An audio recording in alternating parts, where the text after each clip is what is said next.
দিয়া হয়ে গেছে। আর এই দেখো আরেকটা ক্ষেত আছে ওই পারে, ওইটাতে যাচ্ছি। আর এই দেখো তোমাদের দাদা ভাই আগে আগে যাচ্ছে। এই দেখো তোমাদের দাদা ভাই, চলো ওই ক্ষেতটাকে যাওয়া যাক। ওই ক্ষেতটা তো হালকা হয়ে গেছে। এই দেখো টুকুর টুকুর চাল দিয়ে আমরা চলে এলাম ওই ক্ষেতে, এই ক্ষেত তোলা দিতে। এই দেখো ওই ক্ষেতে দিয়া কমপ্লিট, তোমাদেরকে দেখাবো। এখন দিব এই ক্ষেতে, দেখতে পাচ্ছ, এখন এই ক্ষেতটাতে দিব। ও আরে কি গরম। এই দেখো ক্ষেতটা, এই দেখো ধান বীজ, আর এই দেখো আমার প্রতিদেব এখন এই ক্ষেতটাতে দিতে আছে। তো চলো করা যাক।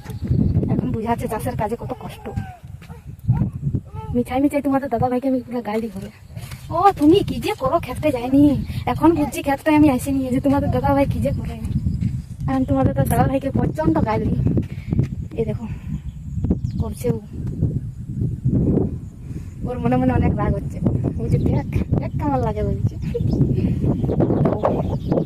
কেমন আছে বন্ধুরা, কার কার এখনো তোলা দেওয়া হয় নাই? আর এই দেখো আমাদের এখনো হয় নাই। তোমাদের দাদা ভাই জল তেষ্টা পেয়ে গেছে। এই দেখো ওই ক্ষেতটাতে দিয়ে এলো, তো ওই দেখো ওইখানে দেখতে পাচ্ছ ওই ক্ষেতটা দিয়ে এসেছে। এখন এই ক্ষেতটাতে দিতে হবে। তো আর আমার ছেলের তো কিছু বলারই নেই। তো টাটা বন্ধুরা, সবাই ভালো থাকো, সুস্থ থাকো।